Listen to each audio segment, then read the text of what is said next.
me, Commander? Absolutely. Well, it's great to have you. I hear you loud and clear. I hope you can hear me as well also. Thank you. I can hear you and I can see you. It's a great picture. It's great to hear you. En commençant, je voudrais dire que c'est un moment historique. Je tiens à vous féliciter d'être le premier Canadien de commander la Station spatiale internationale. Commander, I just want to congratulate you on this historic achievement. You're the first Canadian ever to command the International Space Station. We're all very proud of you here.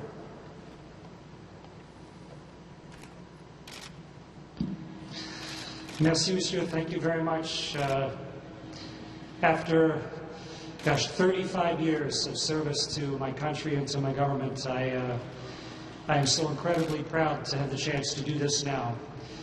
I get to go from Vancouver Island and see the Arctic and see the Maritimes in 10 minutes, coast to coast. And it just fills me with pride. And also, as a result of technology, I get to link with Canadians, coast to coast, of all ages. And I ask every Canadian, from the machine shops that help build this place, to the software labs, to the inventors and the creative minds that made all this possible, when they look up and see the point of light that is the International Space Station, all Canadians should take pride in what we can do together. Well, it must be a tremendous experience. I know as I fly across the country, I'm always amazed how big it is, how empty most of it is, but for you to be able to see it in 10 minutes is just is really an incredible experience we can only dream about. Now, Commander, I have a few questions myself, but we have a lot of kids here who want to ask questions. So I'm going to go straight to them first because I know we don't have a lot of time today. We have a very brief hookup. So let me begin with Emerson Bartel, Children's Wish Foundation, is going to ask a question. Is there anything that you fear in space or something that makes you uncomfortable?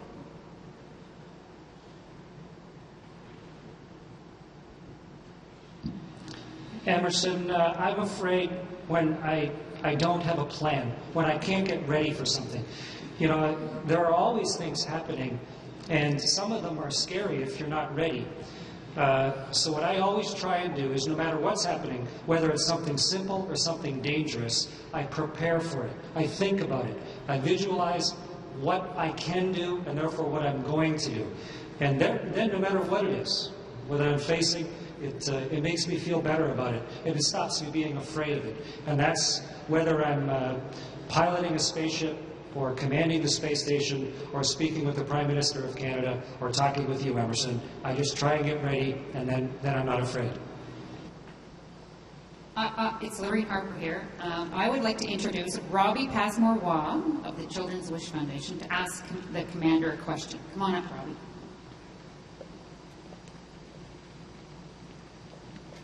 What do you do when you get sick in space?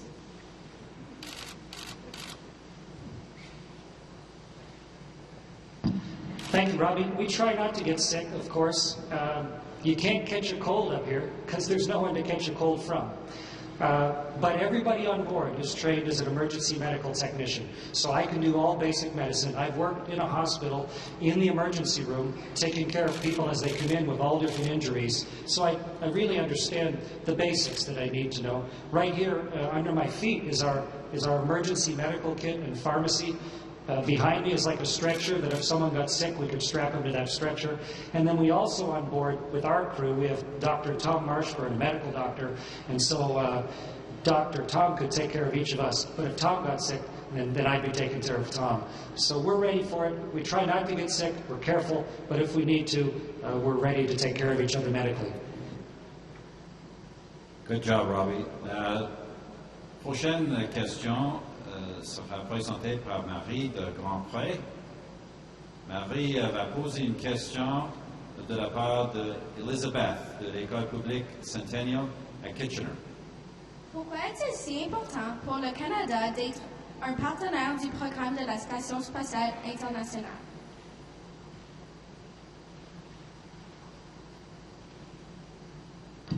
C'est une bonne question. C'est important pour quelques buts différents. Premièrement, c'est un laboratoire unique, un laboratoire dans la pesanteur. Et donc, nous avons la chance, avec cet édifice international, de faire les expériences qui sont impossibles sur Terre. Donc, c'est une opportunité pour nos recherchistes et nos universités.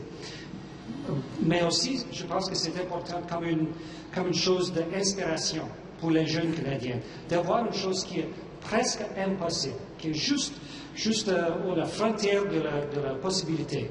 Et avec ça, c'est comme un rêve réalisé. Et c'est nécessaire de rêver comme un jeune Canadien. Et avec une opportunité comme ça, avec un laboratoire comme ça, c'est une deuxième chose qui est importante pour le Canada et pour les Canadiens et Canadiennes. I would like to introduce Darcy McCrae, Children's Wish, to ask Commander Hadfield a question on behalf of Henry, who's 12, from Wellington Hall Academy in Guelph, Ontario.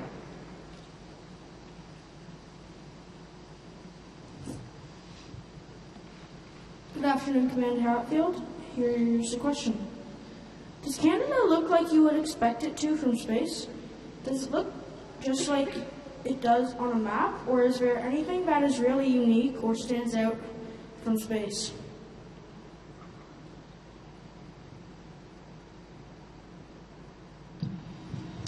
Thank you for the question. When you're going this fast and seeing so much of it, when I'm overhead of Winnipeg, I can still look back and see, I can see the Rockies, and I can see all the way to Ottawa, basically. And to be able to see the country that way as we race across, what is different than I expected was the size of it. We live in an enormous, very rich land, so much opportunity and capability for each of us. But then, as you come across, especially at night, each of the places where we gather together, the cities and the towns, even the farms, they show up as little places of warmth, of little pockets of light. And as I travel across the prairies and then come around the bigger cities, of course, the provincial capitals, and all around Lake Ontario and Ottawa and Montreal, you can see the level of activity. It just strikes you the huge, vast capability, the raw capability of our country, and then the way that we're using it. And then when you come, the last place I see in Canada always is the Maritimes, coming across Cape Breton and Newfoundland, and that solid, rugged rock that is our East Coast. It's a great way every time to wave farewell to Canada till we come around the world again. It just warms my heart every time to see the potential of our country and to see the way that we live there together. Merci. On aura maintenant une question de Thomas Béroubet. Thomas va poser une question de la part des jumeaux Evan et Alexa de l'École publique centrale de Dundas, Ontario. J'ai deux questions. Quel pays est le plus coloré vu de l'espace? Vous ennuyez-vous de votre propre lit?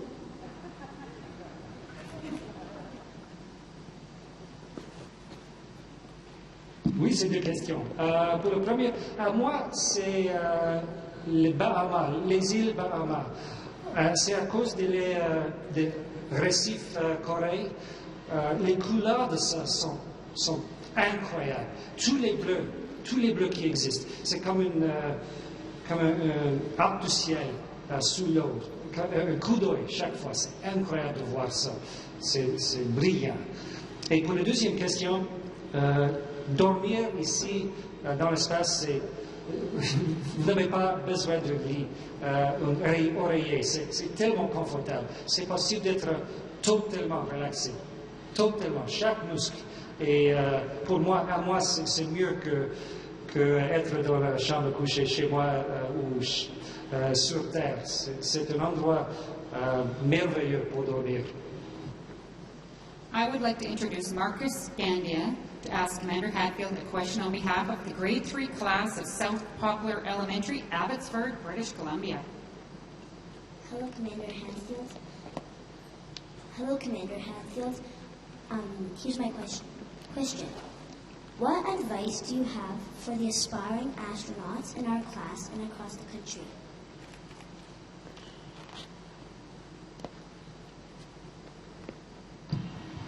Okay, three things. Number one is education. And I don't just mean reading it, what you're told in school. Education is learning things. Education is desiring to know things, to know new things every single day, to always try and understand what's going around you. Constantly educate yourself. Number two is take care of your body. You only get one. Don't, think about what you're eating when you eat. You choose everything that you eat. And exercise your body. Take the stairs. Carry things. Don't drag things. Exercise your body. It doesn't take much. Just keep yourself in shape. And then the third is make decisions. Choose things. And at first you may not make all good decisions, but decision making is a skill. And you can learn it and get better at it. And the more decisions you make, the better you will be at making them. And with those three things, education, a healthy body, and the ability to make good decisions, you will succeed no matter what you do in life, including maybe have a chance to fly in space. That does sound like good advice for a lot of things. Maintenant, commandant, je vous présente Alexander Brown. Il va poser une question de la part de Ezra, un garçon de 5 ans, de l'école Elizabeth Ziegler, à Waterloo, en Ontario. Pouvez-vous voir la planète tourner?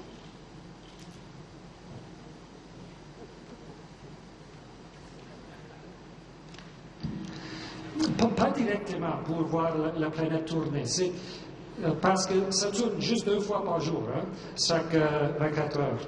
Mais nous sommes en orbite chaque 90 minutes. Et donc, chaque orbite, à cause du tournage de la Terre, c'est une partie, un endroit, un pays, un continent de la Terre, chaque fois qui est différent. Et c'est juste à cause que la Terre tourne. Et donc, pas directement, mais indirectement, oui. C'est possible de voir que la Terre tourne, la tournée de la Terre de la station spatiale. I would like to introduce Alexis Hillier to ask Commander Hadfield a question on behalf of Colin, grade 6, Scott Bateman Middle School. Hi, Commander Hatfield. Is there turbulence in space, and can you feel it like in an airplane?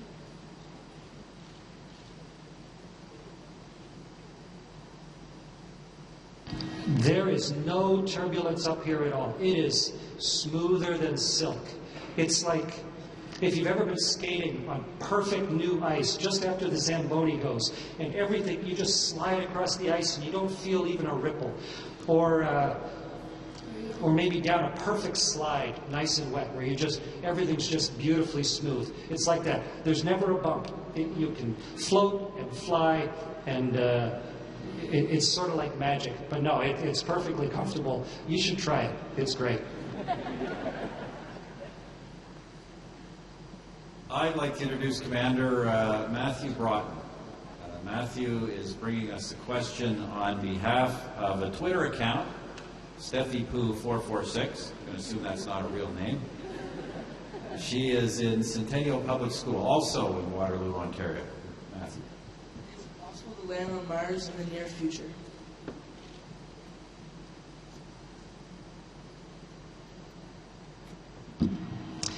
Steffi and Matthew, yes. In fact, of course, I'm sure as you know, Canada is already on Mars.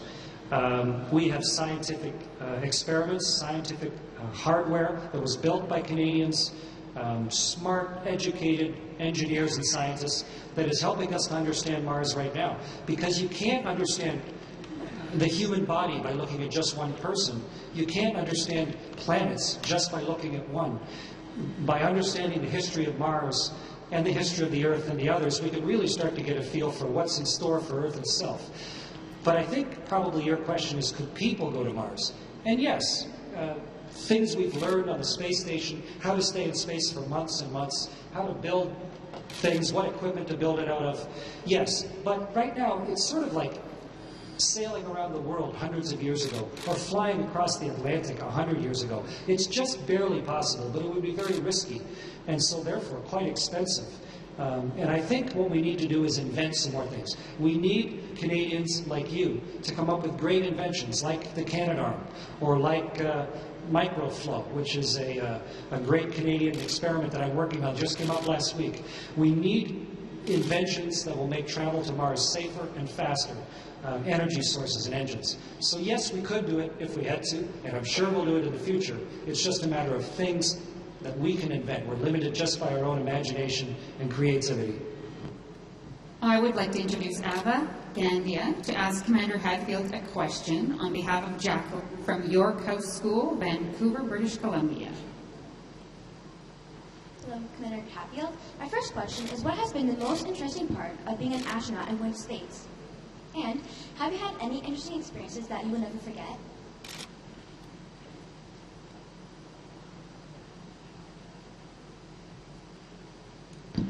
I think I can answer both those questions with the same answer, actually.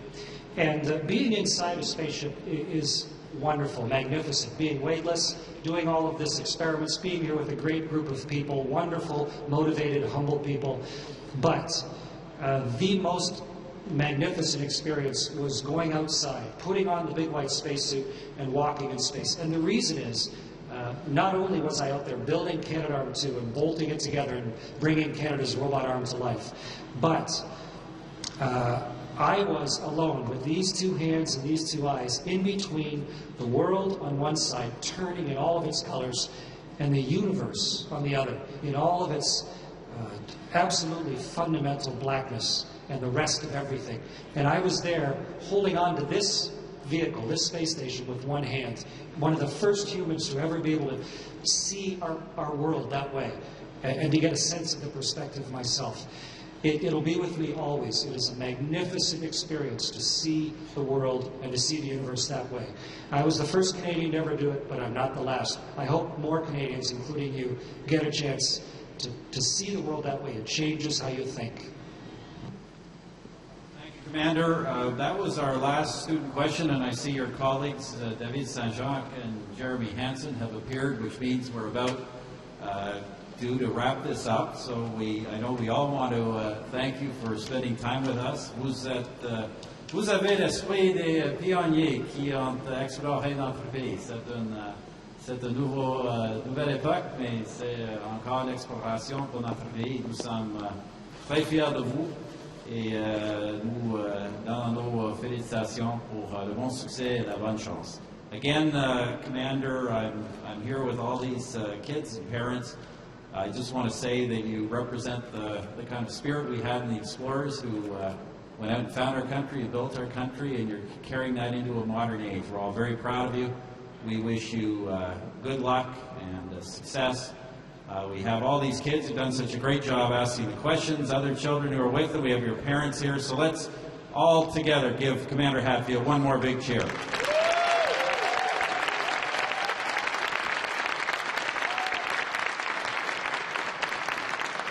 that's our sign-off. See you back on Earth. At station, this is Houston ACR. That concludes the event. Thank you. Thank you, Prime Minister, students, and Canada Aviation and Space Museum.